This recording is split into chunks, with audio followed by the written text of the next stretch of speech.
President Trump's education boss Linda McMahon has defended the administration's decision to resume student loan debt collections, insisting that greedy colleges have profited massively from Biden-era forgiveness measures. The Department of Education announced Monday it would start recouping federal student repayments again from May 5 from the roughly 5.3 million borrowers who are currently in default on their loans.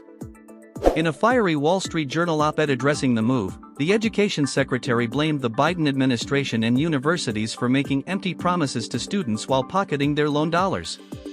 Colleges and universities call themselves nonprofits, but for years they have profited massively off the federal subsidy of loans, hiking tuition, and piling up multibillion-dollar endowments while students graduate six figures in the red, McMahon wrote. A widely cited 2015 study found that for every dollar of increased federal caps on subsidized loans, colleges raised tuition by 60 cents, she continued. Many of the degree-granting programs that qualify for student loans are worthless on the job market, but colleges continue to accept students to these programs and encourage them to borrow to pay for them. Accountability is a two-way street.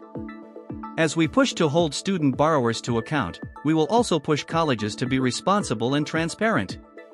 McMahon insisted the administration wasn't enforcing the collections to be unkind, as she blasted former President Joe Biden for dangling the carrot of loan forgiveness in front of young voters during his successful 2020 election campaign. Student loan collections were initially paused under Trump's first administration in 2020 as a COVID relief measure, but Biden later extended the temporary deferment program, McMahon said, noting that the Democratic president never had the authority to forgive student loans across the board. The move, she argued, only allowed students to rack up a massive debt that is now long past due. I am announcing the end of this dishonest and irresponsible policy. We will conform the department's repayment options to federal court decisions and end the Biden-era practice of zero interest, zero accountability forbearances that are pushing borrowers into loan delinquency and default, she said. On May 5, we will begin the process of moving roughly 1.8 million borrowers into repayment plans and restart collections of loans in default. Borrowers who don't make payments on time will see their credit scores go down, and in some cases, their wages automatically garnished. Why? Not because we want to be unkind to student borrowers. Borrowing money and failing to pay it back isn't a victimless offense.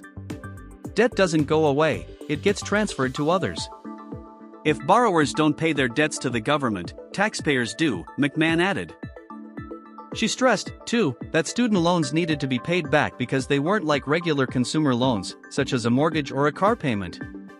We are committed to ensuring that borrowers are paying back their loans, that they are fully supported in doing so, and that colleges can't create such a massive liability for students and their families, jeopardizing their ability to achieve the American dream, McMahon said.